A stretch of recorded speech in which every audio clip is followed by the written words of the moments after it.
une révélation oubliée. Et si je te disais que le message du Coran dans la sourate Al-Kawthar a été mal compris?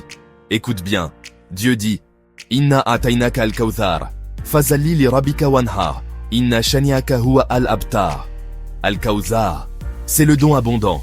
Ce n'est pas un fleuve ou un bassin paradisiaque, comme on l'a souvent cru.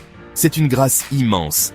Dieu compense celui qui perd une faculté par d'autres dons. Celui qui a perdu sa santé, Dieu peut lui donner la patience et la clairvoyance.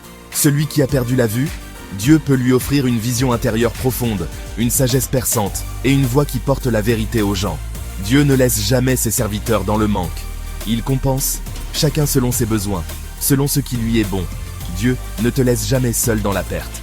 Alors que faire? Sali lirabika wanhar. Prie donc pour ton Seigneur et sacrifie. Sacrifier? Mais attends, est-ce vraiment égorger des bêtes? Non, le mot « nar » n'est pas dib, ce n'est pas l'égorgement. Quand Dieu parle d'égorger, il dit clairement « Yabunaya inni ara fil manam ani adibahuk ». Il n'a pas dit « anaruk ». Et pour la vache des enfants d'Israël, il a dit « idbahu bakara », pas « nar ». Nar, dans la langue arabe, c'est lever la tête, bomber le torse, afficher sa reconnaissance.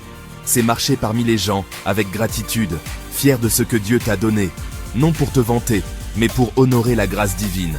Et puis, écoute bien, Inna shani'aka huwa al-abtar. Celui qui te déteste, c'est lui qui est coupé de tout bien. Oui, c'est lui le véritable abtar. Toi, même si tu as perdu, Dieu t'a donné ailleurs. Alors relève la tête, prie ton Seigneur, et sois reconnaissant, car Dieu a comblé tes manques. Sois reconnaissant. Partage ce message. Je suis Issam.